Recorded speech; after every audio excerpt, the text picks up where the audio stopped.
ಪೃಥಿವಿಯಲ್ಲ ನಿಜ ಸಾಧು ಅವಸಾಯ ಕಾಲ ಮಾಡಲಿ ನವಕಾಂಡ ಪೃಥಿವಿಯಲ್ಲ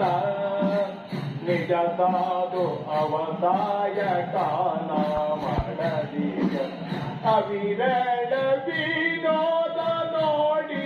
ಏನೋ ದಿನವು ಅವಿರಾಳ ವಿನೋದ ನೋಡಿ ಅನೋ ದಿನವು ಸವಿಯಾದ ಸುಖ ಬಂದರು ಆ ಸವಿ